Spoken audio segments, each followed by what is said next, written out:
Anybody want to come up here and do this? Because I don't want this. So,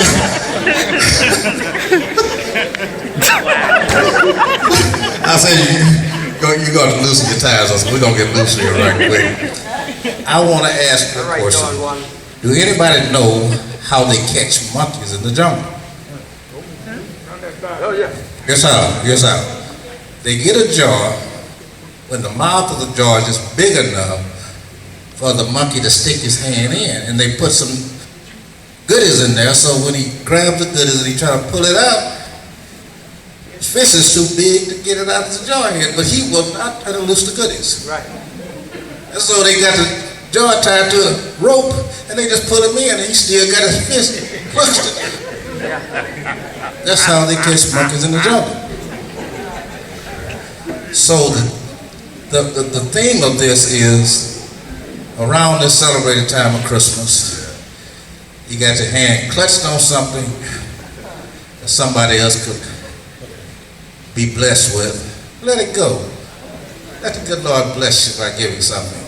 Speaking of that, I got 4 tickets right here. To Billy Bob, Jack Ingram. I know you know who he is. Billy Bob's Texas. The preachers, if you win this trivia, don't go by the casino. Just go see Jack Ingram. He sings a song, Thank God in Greyhound, She's Gone. I know y'all heard it on the radio. Y'all had heard that?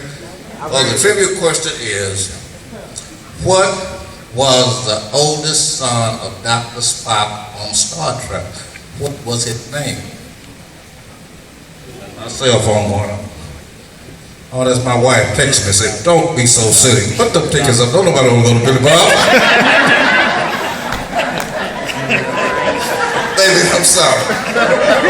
That's my wife over there. Wife for 33 years. She just texts me and said, please don't make yourself consider. Don't nobody want to go up to Billy Bob. Well, I got another trivia question. This is a lot simpler. How does a grandfather make his grandson his brother? Greyhound Jesse. Say that again? Greyhound Jesse. No. You make him ride the same goat that you rode. And 2 boys over there, right there, my boys, Ross Williams and Elliot Jr. rode the same goat that J.C. Williams rode many years ago, and his grandsons became his brother.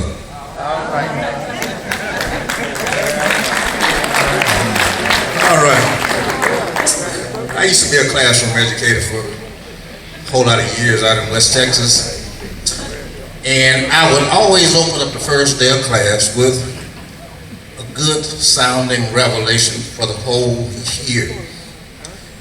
And so I never will forget this first year I opened up, and I'm telling my classroom, I says, you need to sow good things to get good results out of this class. Because what you sow, you shall reap. And I'm preaching this hard all through the class period. I'm giving them the theory on Pythagoras, theorem A squared plus B squared equals C squared. Pythagoras is a great mathematician. So the next morning, same class come back in. I says, who can tell me what my lecture was about yesterday? So Johnny held up his hand. He got an IQ about 35. He says, teacher, I can answer that question. I said, well, tell me, what did I lecture on yesterday?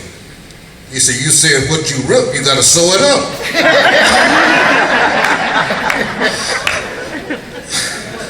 I said, Johnny, come here, son. And as the 6 weeks progressed on, Johnny just kept playing and kept getting worse and worse. So I said, Johnny, I got to come out to the house and see how you raise and see if I can find an answer how to get through to you. So he said, well, come on out there. So I go out there and I sit down. It's on a little farm area. And I get in the house and I sit down and pigs are running through the house. And And I asked his daddy, I said, what's this pig running through the house? He said, well, that one's named Solomon, and that one is named Gomorrah. I says, okay.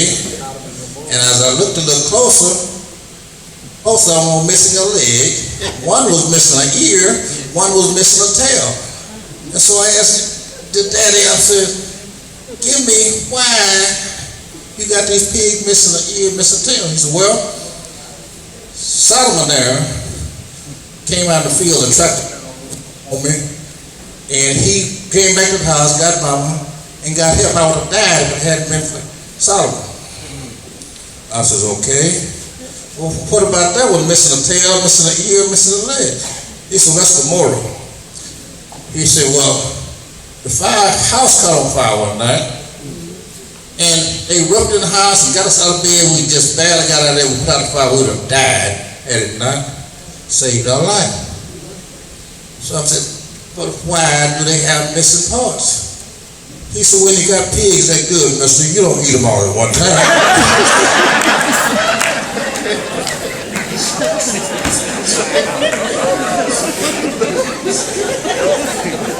I said, man. But I go on, I'll tell you a little bit, sir. Brother Steve Johnson back there, devout man. He was called to do a revival up in Blink, Texas. Google that up from you when you get home this evening, tell you where it is. Blink, Texas, one red light, one little motel. So Steve was up there doing a revival, and he was there a couple of days. He had some bills he had to make out, mail. So he made out his bill, and he went looking for the post office. Drove up and down the street, couldn't find the post office. So he noticed a guy sitting on a cart outside with a 40 ounce. So he goes up there and he says, mister, can you tell me how to get to the post office? He said, well, the post office in the general store, everybody know that. And so as Steve was walking off, he knows he turned up that 40 ounce. He says, I need to add some spirituality in this man's life. So he goes back to him, he says, sir, I'm doing a revival tonight. And in this revival, I can give you the directions how to get to heaven. You gonna come tonight? He said, no, sir, preacher. He said, why? He said, you don't even know the directions how to get to the post office.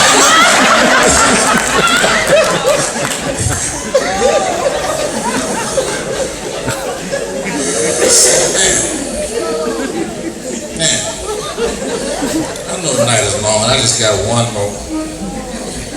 Share a story with you.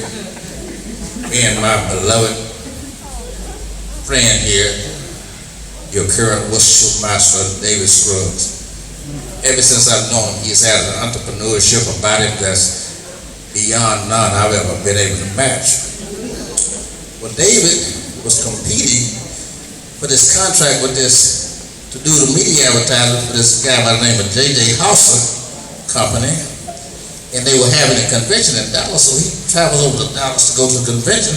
This big fancy hotel down the Anatole Hotel. So Davis checks in, and they were having a gathering there. So he gets up close to the guy, and there are two other gentlemen bidding for the same contract. And David is trying to get to him. The guy says, tell you what, I'm doing a song in about an hour. Y'all meet me in a song. And we'll all let you pitch me the presentation and see who gets my contract. So there was a Japanese guy, a Chinese guy, and that was our beloved David Scruggs. So David goes in, they put their towels around him, they're sitting in the steam. And so Mr. Hauser says, the number one thing that I want is communication with me. I need to get in touch with you when I need to get in touch with you. So the Japanese guy says, well, I have a phone implanted in my teeth. I just clack my teeth and the phone will ring. It's charged by the inhaling and exhaling that I do on a daily basis, so I never need a battery. So the Japanese guy says, well, I got a two-way radio implanted in my ear. It's connected directly to my office and I'm in touch with it all times. So David Scruggs says, man, I'm gonna lose this deal. What can I do? And the reason he's wishful master because he has a brain on himself. He said, wait a minute, I gotta go to the restroom, grab the bathroom.